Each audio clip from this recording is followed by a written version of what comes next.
Welcome to hit TV. నేను మీ నిర్మల. మరి formula ఈ కార్ రేస్ కేసులో మాత్రం కీలక పరిణామమే చోటు చేసుకుంటుంది అని చెప్పొచ్చు. మరి విజిలెన్స్ విచారణకు గ్రీన్ సిగ్నల్ వచ్చింది అనుకునే విధంగా కూడా వ్యాఖ్యలైతే వినబడుతున్నాయి. మరి ఈ ఫార్ములా ఈ కార్ రేస్లో కూడా మరి కేటీఆర్ గారే ఏ1గా ఉన్నందున కూడా కేటీఆర్ గారిని కూడా విచారించడానికి గవర్నర్ అనుమతులు కోరుతూ వాళ్లకు లేఖ ఫైల్ పంపించడం కూడా జరిగింది ఏసీబీ అధికారులు అని కూడా తెలుస్తుంది. ఇది మరి కీలక పరిణామమే కదా. మరి ఇప్పుడైతే ప్రస్తుతము మరి అరవింద్ని అలాగే బిఎల్ఎన్ రెడ్డిని విచారించడానికి రంగం సిద్ధమైతే చేసింది ఏసీబీ అధికారులు అని కూడా చెప్పుకోవచ్చు. మరి వాళ్ళను విచారించే కోణంలోనే ఇప్పుడు వీళ్ళు ఒక అడుగు ముందుకేసి దూకుడు పెంచారు అనుకోవచ్చు.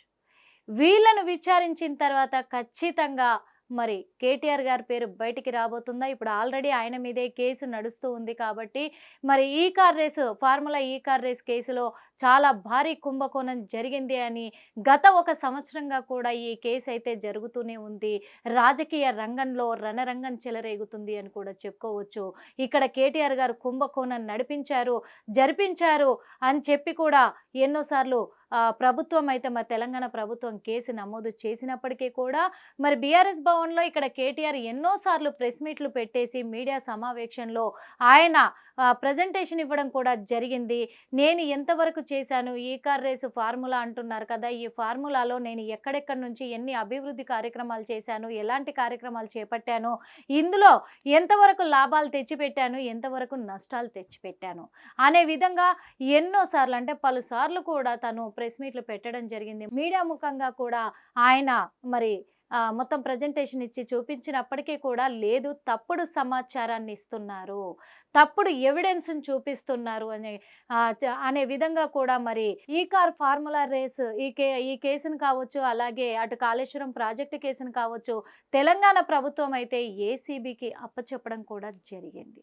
మరి ఏసీబీకి అప్పచెప్పిన ఈ కోణంలోనే ఏసీబీ మరి వాళ్ళు కొంచెం శ్రద్ధ ఎక్కువ చూపించుకొని కూడా వాళ్ళు ఇప్పుడైతే అరవింద్ను అలాగే బిఎల్ఎన్ రెడ్డిని ఇద్దరిని కూడా విచారించబోతున్నారు. అది మరి రంగం కూడా సిద్ధం చేసినట్టుగా తెలుస్తూ ఉంది. కానీ ఈ కుంభకోణంలో భాగంగా ఏ1గా ఉన్నందున కేటీఆర్ గారు ఇచ్చే ఆ వాంగ్మూలం కావచ్చు, కేటీఆర్ని విచారించే పద్ధతిలో కావచ్చు, ఆయనను విచారిస్తేనే ఈ కుంభకోణం అంతా బయటపడే అవకాశాలు ఉంది. కాబట్టి ఆయనను విచారించాలంటే ఖచ్చితంగా గవర్నర్ సలహాలు కావాలి, గవర్నర్ గారి పర్మిషన్ అనుమతి కావాలి.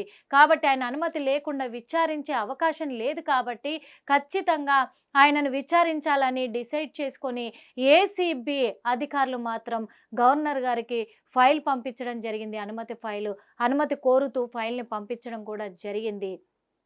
మరి గవర్నర్ గారు గనక ఆయన నిర్ణయం తీసుకొని అనుమతులు ఇచ్చినట్లయితే తక్షణమే కేటీఆర్ని మరి ఏసీబీ అధికారులు విచారించే భాగంగా రంగం సిద్ధం చేయనున్నారు అనే వ్యాఖ్యలు వినబడుతూ ఉన్నాయి. ఇలాంటి వార్తలను కూడా మరి బీఆర్ఎస్ ఎదుర్కోబోతున్నాను, సిద్ధంగా ఉన్నానని వాళ్ళు సవాల్ చేస్తూ ఉన్నారు. ఇటు ఏసీబీ అధికారులు కుంభకోణాన్ని బయట పెడతాము అని చెప్పేసి గట్టి పట్టుదలతోటి వాళ్ళు దూకుడు పెంచి వాళ్ళ పనిలో వాళ్ళ చర్యలో భాగంగానే వాళ్ళైతే దర్యాప్తు కొనసాగిస్తూ ఉన్నారు. మరి ఇక్కడ అరవింద్ కుమారు, బిఎల్ఎన్ రెడ్డి ఏం బయట పెట్టబోతున్నారు, వాళ్ళు చేసిన స్కాములు కూడా తెలిసాయి. ఇంతకు ముందు కూడా మనకు 3 నెలల క్రితం కూడా చూసుకున్నట్లయితే బిఎల్ఎన్ రెడ్డి ఇంటి పైన కూడా మరి ఏసీబీ దాడులు చేయడం జరిగింది, సోదాలు నిర్వహించడం జరిగింది. ఆ సోదాలలో కూడా తన ఇంట్లో నుంచి కొంత నగదును కూడా స్వాధీనం చేసుకోవడం జరిగింది. ఆ విషయం బయటపడేసరికి ఇంకా ఏసీబీ అధికారులకి ఒక గట్టి నమ్మకంతో కూడా కుంభకోణం జరిగే ఉంటుంది అని అనుమానాలతోటి వాళ్ళు ఇంకా కొంచెం ఈ కేసుని ముందుకు తీసుకెళ్లడానికి కూడా వాళ్ళు గట్టి పట్టుదలతోటి ఇప్పుడు మళ్ళీ అరవింద్ కుమార్ను కూడా దీంట్లోకి తీసుకొని ఆయనను విచారించడానికి రంగం సిద్ధం చేసింది. మరి ఇదంతటికీ కూడా నిజంగా ఈ ఫార్ములా ఈ కార్ రేస్ కేసులో మాత్రము మరి నిజంగా కుంభకోణం జరిగిందా, జరిగితే మరి కేటీఆర్ జైలుకి వెళ్ళక తప్పదా? ఖచ్చితంగా చెంచల్ కూడా జైలుకి వెళ్ళాల్సిందేనా? కేటీఆర్కి చెంచల్గూడ జైలు తప్పదన్నట్టే ఉంటుంది. ఆ వ్యాఖ్యలు కూడా వినబడుతున్నాయి. ఇటు కాంగ్రెస్ కావచ్చు, అటు బీజేపీ కావచ్చు ఖచ్చితంగా అంటున్నారు. గత ప్రభుత్వం ఉన్నప్పుడు చాలా కుంభకోణాలు జరిగాయి, స్కాములు చేశారు కాబట్టి ఖచ్చితంగా దేంట్లోనైనా వాళ్ళు బయటపడవచ్చు. కానీ ఈ కార్ రేస్లో మాత్రం వాళ్ళు కేటీఆర్ బయట పడలేడు, ఖచ్చితంగా చెంచల్గూడ జైలుకి వెళ్ళే అవకాశాలు ఉన్నాయని చెప్పేసి రెండు ప్రతిపక్ష పార్టీలు కూడా మరి గట్టిగా చెప్తూ ఉన్నారు. అదేవిధంగా ఇక్కడ కేటీఆర్ ఏం చెప్తున్నాడు ప్రెస్ మీట్ల పరంగా అంటే, నేను దేన్నైనా ఎదుర్కోవడానికి సిద్ధంగా ఉన్నాను.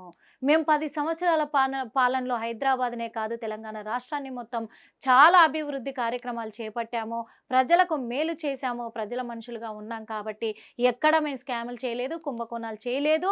కాబట్టే కాంగ్రెస్ ప్రభుత్వము స్కామ్ల పైన అవాక్కులు చివాకులు పేలుతూ ఉన్నారు. ఇది మంచిది కాదు, వాళ్ళు నిరూపించలేరు, అనవసరంగా టైం పాస్ చేస్తున్నారు, ప్రజలను డైవర్షన్ చేయడానికి పథకాల నుంచి అని చెప్పేసి ఓ పక్క కేటీఆర్ మరి అక్కడ వ్యాఖ్యలు చేస్తూ ఉన్నారు. నీ వల్ల అయింది నువ్వు చేసుకో, నేను ఎక్కడ స్కామ్ చేయలేదు, నిరూపించడానికి ఆధారాలతో సిద్ధంగా ఉన్నాను అని చెప్పేసి ఆయన వ్యాఖ్యలు చేస్తూ ఉన్నారు. ఏం జరగబోతుంది మరి, ఎక్కడ ఉత్కంఠంగా మారింది అంటే, గవర్నర్ మరి అనుమతులు ఇస్తున్నారా కేటీఆర్ విచారణకి సిబిఐ అధికారులకు అనే కోణంలో మరి ఇక్కడ ఉత్కంఠంగా మారిందని చెప్పొచ్చు. గవర్నర్ మరి ఇస్తున్నారా అనుమతి, ఇవ్వట్లేదా అనే దానిపై వేచి చూద్దాం. హిట్ టీవీ యాప్, ఇందులో short news, live news, entertainment shows, movies, digital magazines తో పాటు మీ జిల్లా వార్తలను కూడా ఫ్రీగా చూడొచ్చు. ఇంకెందుకు ఆలస్యం, వెంటనే హిట్ టీవీ యాప్ ని డౌన్లోడ్ చేసుకుని ఫ్రీగా ఎంటర్టైన్మెంట్ పొందండి. Hit TV app, hit TV app, please download hit TV app. Hit TV app ని ఫ్రీగా డౌన్లోడ్ చేసుకుని ఎంజాయ్ చేయండి. మీకు నచ్చిన ఎంటర్టైన్మెంట్ కోసం హిట్ టీవీ యాప్ ని ఫ్రీగా డౌన్లోడ్ చేసుకుని ఎంజాయ్ చేయండి. హిట్ టీవీ యాప్ ని డౌన్లోడ్ చేసుకుని ఆస్వాదించండి, ఆశీర్వదించండి. ఇంతమంది సెలబ్రిటీలు హిట్ టీవీ యాప్ ని డౌన్లోడ్ చేసుకోండి అని చెప్తున్నారంటే ఎంత మంచి యాప్ ఆలోచించండి. అమెరికా అమెరికా అమెరికా అమెరికాలో చదవాలనుకునే వాళ్ళకి విశ్వసనీయమైన పేరు మన శౌర్య కన్సల్టెన్సీ. UK లో 1 year masters, UK లో 1 year masters, 2 years work permit up to 5 years visa. Contact Saurya Consultancy. Contact 89851 89851.